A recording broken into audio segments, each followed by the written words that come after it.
कहते हैं कि हवस की भूख एक आग की तरह होती है। जब लग जाए तो जंगल की आग की तरह बढ़ती ही चली जाती है। मैं कोई रईस नवाब नहीं था, ना ही मेरे घर में पैसों की कोई रेल पेल थी, लेकिन मेरे अंदाज बहुत अमीर वाले थे। मुझे बस एक चीज की इच्छा होती थी, वो थी हसीन खूबसूरत औरत को देखना। कहना तो नहीं चाहिए, लेकिन खूबसूरत लड़कियों को देखकर मेरी आंखें किसी एक्सरे मशीन की तरह देखने लगती थी। मेरी नज़र किसी तेज धार आरी की तरह से उनके पूरे शरीर पर घूमती रहती थी। मेरी आंखें हवस की ऐसी तेज लिए हुए होती थी कि वह लड़की कांपने पर मजबूर हो जाती थी। मैं उनकी इस तरह की बदहवासी देखकर बहुत ही मजा उठाता था। जब मेरे जज्बात मेरे काबू से बाहर हो जाते तो उस लड़की के पास से गुजरता कि कोई फासला ना छोड़ता। मैं दिखने में हैंडसम जवान था। मेरा काम शादी ब्याह में मूवी बनाने का था। मेरा काम कुछ ऐसा था, हर रोज खूबसूरत सजी बनी लड़कियां मेरे कैमरे की शोभा बढ़ाती थी। दुल्हन की मूवी बनाते हुए मैं क्या कुछ गुस्ताखियां उनसे नहीं कराता। कभी दुपट्टा पीछे कर देता, कभी अपने हाथों से उनके रेशमी बालों को आगे करता कि उनकी तस्वीर अच्छे अच्छे पोज में ले सकूं। कभी उनकी कमर में हाथ डालकर उन्हें एक अंदाज के साथ खड़ा होना सिखाता। इसी चक्कर में उनके पति से पहले ही उस दुल्हन को हर जगह से छू लेता। लेकिन अभी तक मेरी जिंदगी हद बस छू लेने तक ही थी। शादी पर आने वाली खूबसूरत लड़कियों को मैं अपने कैमरे की आंख से देखता और तस्वीर की सूरत में कैमरे में फिक्स कर लेता। लेकिन एक दिन मेरा दोस्त मुझसे कहने लगा, एक जगह वीडियो बनानी है और अगर तुम वो वीडियो बना दोगे तो लाखों कमाओगे। अपने दोस्त की बात मैंने हैरत से सुनी। भला ऐसी कौन सी वीडियो थी जिसके बनाने में मुझे लाखों मिल। शादी के 4 घंटे की वीडियो बनाने के भी मुझे 10 से 12 हजार मिलते। मैंने अपने दोस्त से कहा कि मुझे ऐसा ही काम करना है जिसमें 1 घंटे की वीडियो से लाखों रुपए मेरे हाथों में आने लगे। मैं अपने घर का एक लौता सहारा था। मेरे पापा दुनिया से जा चुके थे, मैं ही अकेला कमाने वाला था। मेरी माँ मेरी बहन के लिए रिश्ता ढूंढ रही थी। एक मेरी बहन छोटी थी, वो कॉलेज में पढ़ती थी, उसकी पढ़ाई के लिए भी पैसों की जरूरत होती थी। मेरी दोनों बहनें बहुत ही खूबसूरत हैं, इसलिए उनके रिश्ते मिल जाना कोई मुश्किल काम नहीं था। मुश्किल तो बस यही था कि उनका दहेज बनाना था। मैंने इसलिए भी अपने दोस्त के ऑफर को स्वीकार कर लिया कि एक वीडियो के लाखों मिल जाएंगे तो अपनी बहन का रिश्ता मिलते ही मैं शादी कर दूंगा। जब तक दोनों बहनों की शादी नहीं हो जाती, मेरी शादी का तो दूर दूर तक कोई चांस नजर भी नहीं आता था। मैं दूसरे दिन अपने दोस्त के साथ चला गया। वो मुझे एक बंगले में ले गया, 2000 गज पर शानदार तरीके से बनाया हुआ था। मैं तो उसे बाहर से देख कर दंग रह गया था। चौकीदार ने दरवाजा खोला तो एक बड़ा सा बगीचा देख कर तो मेरी आंखें खुली की खुली रह गई थी। तरह तरह के महंगे से महंगे फूलों से लॉन सजा हुआ था। सामने पार्किंग एरिया से थोड़ी दूर पर 3 लड़कियां खड़ी हुई थी। मैं फटी फटी आंखों से ये सब देख रहा था। मुझे लगा हो सकता है इस अमीर आदमी के घर कोई फंक्शन होगा, तभी तो वो मुझे एक वीडियो के लाखों रुपए देने को तैयार है। मैं अंदर ही अंदर बहुत खुश था। जब अंदर हॉल में दाखिल हुआ तो मेरे होश उड़ गए। सामने हॉल कोई महल लग रहा था। यहाँ के फर्श पर सामने रखे गद्देदार सोफे और डेकोरेशन, हर चीज काबिले तारीफ थी। वहाँ की नौकरानी ने हमें सोफे पर बैठने के लिए कहा और कहने लगी कि मैं अभी मालकिन को बुलाकर लाती हूँ। मैं जैसे ही सोफे पर बैठा तो जरा सा अंदर धंस गया था। क्या आरामदायक सोफा था। अमीर होना भी भगवान के दिए हुए उपहार से कम नहीं होता। मेरे अंदर से कई ठंडी आह निकल गई थी। कुछ देर बाद ही एक नौकरानी ट्राली में अलग अलग तरह के बोतल रखकर हमारे पास ले आई।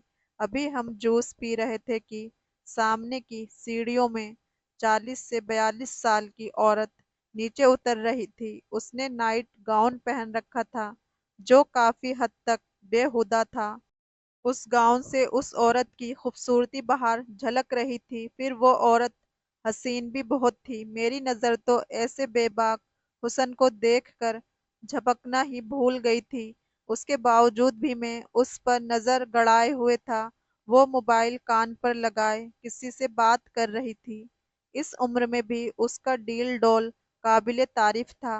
वह जैसी सीढ़ियां उतरकर नीचे आई, मेरे दोस्त ने मुझे उठने का इशारा किया तो मैं चौंका था, वरना तो मैं उसी के हुस्न में खोने लगा था। हम दोनों को उस औरत ने सरसरी से अंदाज में देखा और बैठने का इशारा करके फोन पर अपनी बात जारी रखने लगी। हम दोनों अपनी अपनी जगह दोबारा बैठ गए। कुछ मिनटों में वह बड़ी अदाव से फोन पर बातें करती रही और फिर फोन बंद कर दिया। मेरे दोस्त ने उसको नमस्ते किया, लेकिन उस औरत ने बहुत ही इग्नोर करने वाले अंदाज में नमस्ते किया था। तभी एक नौकरानी उसके पास शीशे के प्लेट में सिगरेट ले आई। ये देखकर मुझे हैरत का झटका लगा। उस औरत ने सिगरेट मुंह में लगाई और गश लगाने लगी।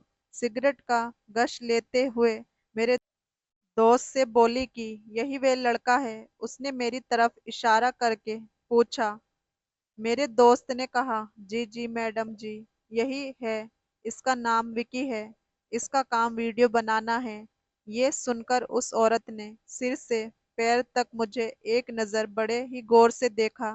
फिर मुंह से धुआं निकालकर मुझसे बोली, सुन लड़के, मैं तुझसे 6 महीने का कॉन्ट्रैक्ट पर साइन करवा लूंगी।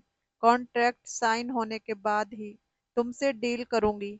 कॉन्ट्रैक्ट के बाद तुम सिर्फ मेरा काम करोगे। ये बात सुनकर मैं कुछ देर के लिए सोच में पड़ गया था कि 1 घंटे की वीडियो बनाने के बाद मुझे अपने काम की आज़ादी होनी चाहिए थी। भला ये क्या बात हुई कि मैं आगे और कुछ भी नहीं कर सकता था। इससे पहले कि मैं कुछ बोलता, मेरा दोस्त तुरंत कहने लगा, जैसा आप कहेंगे मैडम जी वैसा ही होगा। मैंने इस बात पर अपने दोस्त से घूर कर देखा। उस औरत ने अपनी नौकरानी से चेक बुक लाने के लिए कहा और मुझसे पूछने लगी कि ये तुम्हारे पास मूवी कैमरा किस मॉडल का है और मैं शादी की मूवी पर कितना पैसा कमा लेता हूँ। अभी हम लोग बैठे यही सब बातें कर रहे थे कि नौकरानी चेक बुक लेकर आ गई। मैं यही सोच रहा था कि 6 महीने की बुकिंग का क्या चेक देगी। यही कोई 3-4 लाख, और ये रकम तो मेरे लिए कमी होगी। मैं ये पार्ट टाइम काम करने आया था ताकि बहन की शादी के लिए पैसे इकट्ठा कर सकता। बाकी मुझे घर चलाने के लिए अपना काम भी तो जारी ही रखना था। लेकिन मेरे दोस्त ने तो मुझे सोचने का मौका तक नहीं दिया। औरत ने तुरंत ही चेक फिल किया और चेक बुक मेरे सामने टेबल पर फेंक दी और साथ में कॉन्ट्रैक्ट पेपर भी रख दिया। कहने लगी, पेपर साइन करके फाड़ कर ले जाना, कल काम पर समय पर आ जाना, वरना उठ कर जा सकते हो। मैंने जब चेक पर नजर डाली तो मेरे होश उड़ गए थे। पूरे 20 लाख रुपए का चेक था। इतने पैसे तो मैंने कभी सपने में भी नहीं सोचे थे। इन पैसों से तो मेरे बहुत से काम हो सकते थे। मैंने खुशी खुशी वो चेक उठाकर अपनी जेब में रख लिया। खुशी के मारे मैंने कॉन्ट्रैक्ट पेपर भी नहीं पढ़ा और बिना पढ़े ही उस पर साइन भी कर दिया। मैं तो इतना खुश था कि मेरे पैर जमीन पर नहीं दिख रहे थे। लेकिन मैं नहीं जानता था कि मैं किस तरह के दलदल में फंसने जा रहा हूँ। मैं तो उस समय खुद को हवा में उड़ता हुआ महसूस कर रहा था। अभी मेरी ये खुशी मुझे संभाली नहीं जा रही थी कि औरत ने कहा, सुबह पहुंच जाना। मैं जब घर पहुंचा तो मेरी माँ का चेहरा खुशी से दमक रहा था। मुझे देखकर कहने लगी कि तुम्हारी बड़ी बहन को जो लोग देखने आए थे वो पसंद कर चुके हैं। मैं सोच रही थी ऐसा अच्छा रिश्ता रोज रोज नहीं आता, इसलिए रिश्ता तय कर लिया जाए। लेकिन समस्या ये है कि उन्हें शादी जल्द से जल्द करनी है और हम तो अभी 6 महीने या फिर 1 साल तक शादी नहीं कर सकते। मैंने अपनी माँ की परेशानी को 1 मिनट में ही हल कर दिया, क्योंकि मेरे पास अब सारी समस्याओं का हल मेरी जेब में मौजूद था। मैंने अपनी माँ से तुरंत कहा, मेरी एक जगह डील हो गई है, मैं अब उनके कहने के अनुसार मूवी बनाने का काम करूंगा। इसलिए उन्होंने मुझे अच्छे खासे एडवांस में पैसे भी दे दिए हैं। आप दीदी का रिश्ता तय कर दीजिए। मेरी माँ खुश हो गई, लेकिन अब तक उस मैडम ने मुझे ये नहीं बताया था कि मुझे क्या काम करना है। रात को सोते समय मैं यही सोचने लगा कि इस औरत का ऐसा भी क्या काम हो सकता है कि रोज के 1 घंटे की वीडियो का जो मुझे 20 लाख रुपए दे रही है, और ये 20 लाख रुपए 6 महीने का एडवांस नहीं बल्कि कुछ और भी एडवांस है, बाकी वह और भी देती रहेगी। रात भर में यही सब कुछ सोचते हुए सो गया कि आखिर ऐसा भी क्या वीडियो जिसके पैसे इतने ज्यादा दे रही है, और इसके अलावा और भी पैसे वो मुझे देने के लिए तैयार थी। सुबह मेरी आंख देर से खुली थी। मैं जल्दी से तैयार होकर चेक बुक अकाउंट में डलवाने के लिए तुरंत चला गया और फिर उस मैडम के घर चला गया। इस बार वह पैंट शर्ट पहने हुए बिल्कुल तैयार खड़ी थी, जैसे कहीं जाने वाली हो। मैंने देखा और उसने अपनी एक घूमने वाली नजर मुझ पर डाली, फिर अपनी घड़ी पर डाली और मुझसे कहने लगी, आज पूरे आधे घंटे लेट हो। मैं शर्मिंदा हुआ। आज मेरा पहला दिन था और मैं पहले दिन देर से पहुंचा था। वो मुझे अपने साथ गाड़ी में बिठाकर एक फ्लैट में ले गई, जो अंदर से बिल्कुल स्टूडियो की तरह बना हुआ था। मुझे लगा शायद वो मॉडलिंग करवाती है और मुझसे मॉडल की तस्वीर और मूवी बनवाएगी। वो मुझे कमरे में ले गई, जहाँ का दृश्य देखकर मेरे होश उड़ गए। बेशक मैं मूवी मेकर था, शादियों की मूवी बनाता था, लेकिन मैंने कभी ऐसा काम नहीं किया था। जो दृश्य मैं कमरे में देख रहा था, उसे देखकर मैं फौरन ही कमरे से बाहर निकल गया। मुझ पर बदहवासी छाने लगी थी। वो औरत गुस्से से बाहर निकली थी और मुझसे कहने लगी, तुम बाहर क्यों आ गए हो? मैंने कहा, मैं ये काम नहीं कर सकता। मेरी बात पर उसने मुझे यूं देखा जैसे नजरों ही नजरों में मुझे खा जाएगी। कहने लगी, तुमने कॉन्ट्रैक्ट पर साइन किया है, अगर तुम अपनी बात से मुकर गए तो 20 लाख रुपए से डबल पैसे देने पड़ेंगे। मैं औरत की शक्ल देखने लगा। मुझे मालूम नहीं था कि कॉन्ट्रैक्ट पेपर पर क्या लिखा है। मैंने तो चेक देखा और मैं खुश हो गया, और अब मैं सोच में पड़ गया था। मैंने कोई जवाब नहीं दिया और वहां से बाहर निकल गया। जब घर पहुंचा तो मेरी बहन के ससुराल वाले रिश्ता तय कर चुके थे। मेरी माँ ने मेरे मुंह में मिठाई डाली और 3 महीने बाद शादी की खबर भी सुना दी। मैं चुपचाप सा हो गया था। मुझे अब अपनी गलती का एहसास हुआ। मुझे पहले काम के बारे में पूछ लेना चाहिए था। हल्की फुल्की नजर की चोरी और बात थी, लेकिन जो काम वो औरत मुझसे लेना चाहती थी वे बहुत ही ज्यादा खराब था। वो एक पाप का दलदल था, लेकिन अब मैं इस पाप के दलदल में फंस चुका था। अगले दिन मैं वहां पहुंच गया। वो औरत मुझे ही देख रही थी। मैं बेबसी नजरें झुकाए उसके सामने खड़ा था। वो औरत कहने लगी, क्या सोचा तुमने? मैंने कहा कि मुझे आपका काम मंजूर है। अब वो मुझे दोबारा उस फ्लैट पर ले गई। अब मैं अनजान नहीं था, जानता था कि बंद दरवाजे के पीछे कौन सा घिनौना खेल खेला जा रहा था। मैं कमरे में दाखिल हुआ और नाइट बल्ब की हल्की सी रोशनी कमरे में फैली हुई थी। सामने बेड पर एक लड़की आधी बेहोशी की हालत में लेटी हुई थी। मैं सामने लगे कैमरे स्टैंड के पास जाकर खड़ा हो गया। मेरा काम ऐसा जिससे कि आंखें बंद कर लेता। वो औरत मुझे बता रही थी कि मुझे कब और कैसे कैमरे को जूम करना है और कब नहीं। मेरा दिल अंदर से बुरी तरह से जोर से धड़क रहा था। मेरी अंतर आत्मा मुझे अंदर से झिझोड़ रही थी। मैंने अपने सर को जोर से झटका, खुद को सोचों से आजाद किया। मुझे कैसी वीडियो बनानी थी? ये अनैतिक फिल्म थी। मैं नहीं जानता था कि बेड पर लेटी हुई लड़की ये जो काम कर रही है वो अपनी मर्जी से कर रही है या फिर धोखे से लाई गई है। लड़की उसी समय आधी बेहोशी में थी। उस समय कमरे में 2 मर्द मौजूद थे जिनको उस लड़की के साथ वीडियो बनानी थी, और मुझे वो वीडियो कैमरे में बनानी थी। अब तक मैंने ऐसी फिल्में कभी कभार अपने दोस्तों के साथ मिलकर देखी थी, लेकिन अपनी आंखों के सामने ये सब कुछ करते हुए देखना, इसका तो मैंने कभी सोचा नहीं था। ये बहुत ही गलत काम है। वो लड़की आधी बेहोशी में थी, अपने आप को छुड़ाने की कोशिश कर रही थी और रो रही थी कि मुझे छोड़ दो, भगवान के लिए मुझे छोड़ दो।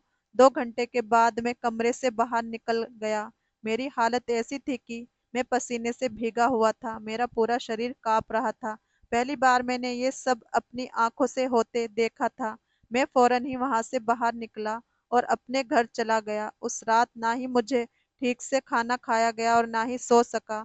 आंखें बंद करता तो उसी लड़की की तकलीफ भरी आवाजें मेरे कानों में गूंजने लगती, मेरी आंखों के सामने वही दृश्य घूमने लगता और मैं उठकर बैठ जाता। लेकिन फिर ये मेरी हालात मुझ पर कुछ दिन ही रही।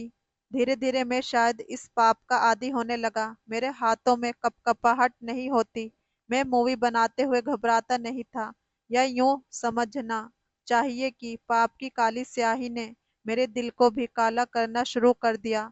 अब जो मेरी हालत होती, अपनी उस हालत पर मैं हैरान होता कि अब तो मेरे अंदर भी शैतानी ख्यालात जन्म लेने लगे थे। मैं अब लड़कियों का मजा उठाने लगा था। जब भी मैं वीडियो बनाता तो मेरे खुद के जज्बात बेकाबू होने लगते। एक बार जब मैं कमरे में दाखिल हुआ तो वहां एक लड़की लेटी हुई थी, लेकिन उस लड़की का पूरा शरीर ढका हुआ था, चेहरे पर भी मास्क लगा हुआ था। ये काम करते करते मैं इतना तो समझ चुका था कि वह लड़कियां ज्यादातर कॉलेज की होती, जिन्हें प्यार के जाल में फंसाकर इस मैडम की टीम के लड़के यहाँ लेकर आते, फिर उनकी ऐसी वीडियो बनाकर उन्हें ब्लैकमेल करके उनसे पैसे कमाए जाते हैं। पहली वीडियो लड़की की जो बनाई जाती, उसमें लड़की का चेहरा साफ दिखाया जाता। उसी वीडियो को उस लड़की को दिखाया जाता और उसे ब्लैकमेल किया जाता कि मजबूरन होकर वो और भी वीडियो बनाती, लेकिन और वीडियो में लड़की ब्लर कर दिया जाता। पहली वीडियो को संभाल कर रखा जाता ताकि कभी फ्यूचर में अगर लड़की इस काम को करने से मना करे तो उस लड़की को ये वीडियो दिखा सके और उसे ब्लैकमेल कर सके। उस औरत के इस फ्लैट के अलावा और कई फ्लैट भी थे जिसमें ये काम हो रहे थे। जब लड़की को ब्लैकमेल किया जाता तो वह मजबूर हो जाती और फिर इन लोगों के इशारों पर नाचने लगती और सब कुछ करने के लिए तैयार हो जाती। मैंने जब उस लड़की के हाथों की तरफ देखा तो वह सफेद दूधिया रंग के थे और हुसैन तो मेरी कमजोरी थी। जब मैडम अंदर आई तो मैंने कहा, इस लड़की के साथ मैं भी अपनी कुछ मनमर्जी करना चाहता हूँ। मेरी बात पर पहले तो उस औरत ने मुझे हैरत से देखा, फिर मुस्कुराने लगी, कहने लगी, ठीक है, मुझे कोई ऐतराज नहीं है। वे लड़की सचमुच बहुत खूबसूरत थी। मैंने कमरे का गेट बंद कर लिया और पहली बार मैंने लड़की के साथ पूरे 2 घंटे गुजारे और मुझे अपने काम पर कोई अफसोस भी नहीं हुआ था। और फिर तो जैसे मुझे इस बात की आदत सी होने लगी। मेरी बहन की शादी भी सर पर आ चुकी थी और मैंने अपनी बहन की शादी बहुत ही धूमधाम से की। मेरी माँ खुद हैरान थी कि शादी में आई एक लड़की पे मेरी निगाह पड़ी तो मैं अपनी जगह पर जम सा गया। शादी के दौरान मैंने उस लड़की को देखा जिसके साथ मैंने रात 2 घंटे गुजारे थे। ये लड़की अब उस औरत के लिए काम कर रही थी, लेकिन यहाँ तो बहुत ही शरीफ नजर आ रही थी, सभ्य तरीके से कपड़े पहने हुए। ऐसा लग रहा था किसी शरीफ खानदान की थी। मैं दिल में जोर से हंसा और जानबूझकर उसके पास चला गया। वो मुझे देखकर कुछ नर्वस हो गई, इसलिए वहां से कतरा कर गुजरने लगी। जब मेरी बहन की सास ने उसे नाम से पुकारा तो मैं चकराकर रह गया। तब मुझे मालूम हुआ कि ये तो लड़की मेरी बहन की ननद थी। जितना वो मुझे देखकर बदहवास हुई थी, उतना ही मैं उसे देखकर घबरा गया था।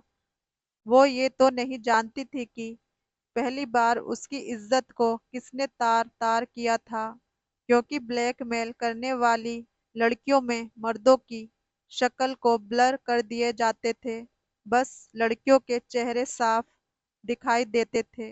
अब तो बस मुझे इसलिए जानती थी क्योंकि इसकी कई वीडियो में उसके होशो हवास में बना चुका था। उस समय अपनी बहन की ननद को देखकर मेरी हालत इसलिए भी खराब होने लगी क्योंकि मेरी माँ ने कुछ दिन पहले ही मुझसे कहा था कि उन्हें मेरी बहन की ननद बहुत पसंद है। वह बहुत खूबसूरत है और मैं उस लड़की का रिश्ता तुम्हारे लिए मांगना चाहती हूँ।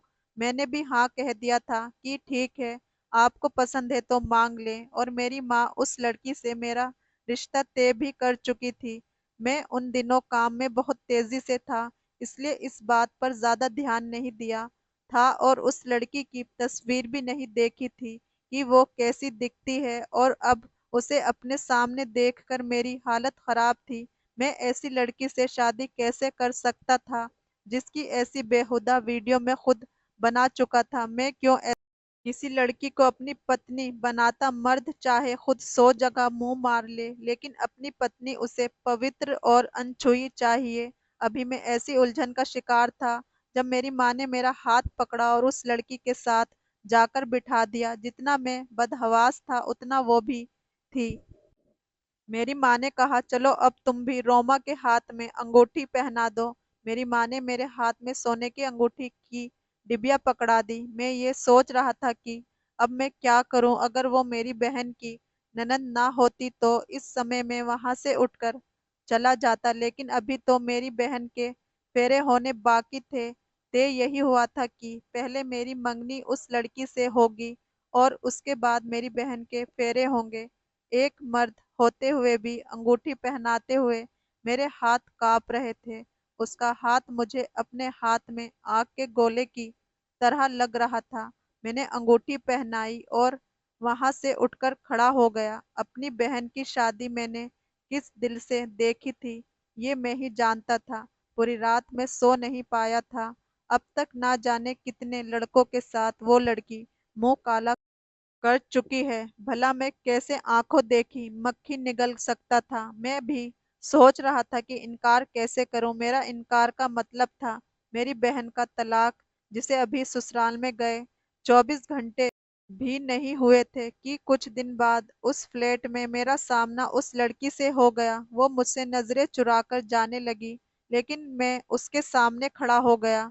मैंने कहा, कमरे में चलो, मुझे तुमसे बात करनी है। मैंने ये कहकर उसकी बात भी नहीं सुनी और उसका हाथ पकड़कर उसे खाली कमरे में ले जाकर दरवाजा बंद कर दिया। मैंने नफरत से उसका हाथ झटक दिया तो वो मुझे हैरत से देखने लगी। मैंने कहा कि तुम जानती हो कि तुम क्या हो? अगर तुम मुझसे ये उम्मीद रखती हो कि मैं तुम्हें अपनी पत्नी बनाऊंगा तो ये तुम्हारी गलत फहमी है। तुम जैसी वेश्या को मैं कभी इज्जत नहीं दूंगा। इसलिए इस मंगनी को जितना जल्दी हो सके तोड़ दो। मुझे अपनी पत्नी पाक साफ और पवित्र चाहिए, तुम जैसी धंधा करने वाली नहीं। मेरे अंदर जितनी भी कड़वाहट थी वो मैं निकाल चुका था। वो कुछ नहीं बोली और कमरे से बाहर निकल गई। उसी शाम मेरी बहन की सास का फोन मेरी माँ को आ गया। वो रो मेरी बेटी की शादी नहीं करना चाहती, उसे कोई और पसंद है। मेरी बेटी ने तो मुझे शर्मिंदा करके रख दिया। मेरी माँ परेशान थी, लेकिन मैं बहुत खुश था कि अच्छा हुआ जान छूटी। उसके बाद उस लड़की से मेरा सामना भी होता तो वह नजर चुराकर चली जाती और मैं भी अब बहुत ही सुकून में हो चुका था।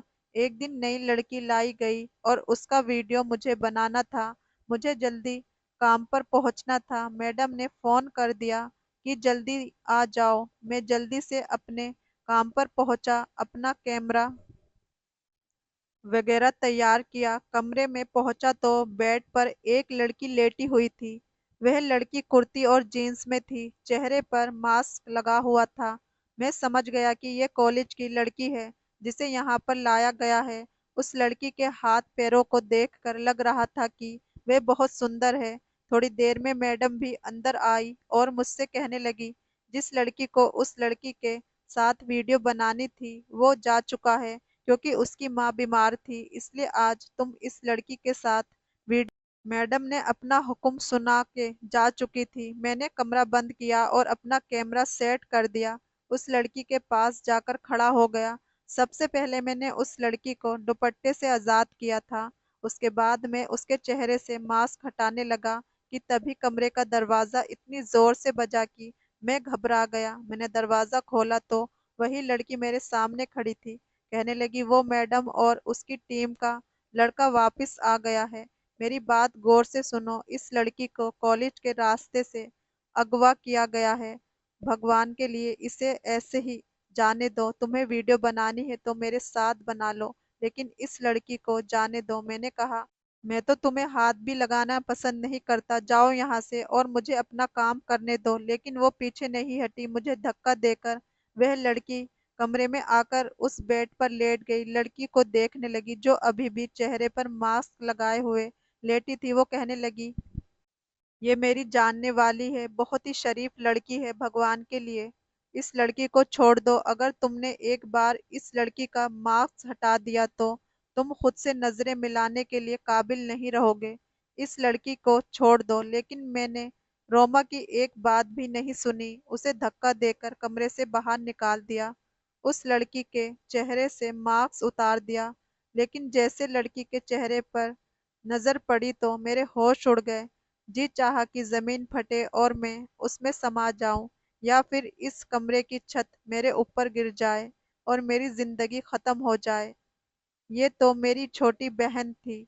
ये देखकर मेरे होश उड़ गए थे। मैं क्या करने जा रहा था और किसके साथ करने जा रहा था। मुझ पर बदहवासी छाने लगी थी। मैंने जल्दी से कमरे का दरवाजा खोला तो वह लड़की अभी भी बाहर खड़ी रो रही थी। मुझे देखकर कहने लगी, मैं जानती थी कि आज तुम्हारी बहन को लाया गया है, लेकिन मैं नहीं चाहती थी कि तुम उसका चेहरा देखो। लेकिन शायद भगवान ने तुम्हें आईना दिखा दिया है। मैं और तुम्हारी बहन एक कॉलेज में पढ़ते हैं। वो मुझसे एक क्लास जूनियर है। जैसे इसे यहाँ अगवा करके लाया गया है, मुझे भी वैसे ही लाया गया था, लेकिन मुझे बर्बाद कर दिया गया और मुझे ब्लैकमेल करके मुझसे ये काम लिया जाता। पता नहीं वो क्रूर कौन था जिसने पहली बार मेरी इज्जत को रौंदा था, तो उसका दिल क्यों नहीं कांपा। ये काम करते हुए, ये कहते हुए वह फूट फूट कर रोने लगी और मैं ऐसा था कि शर्म से पानी पानी हो चुका था। जिसे मैं बर्बाद कर चुका था, वही मेरी बहन के सामने मुझे शर्मिंदगी से बचाना चाहती थी।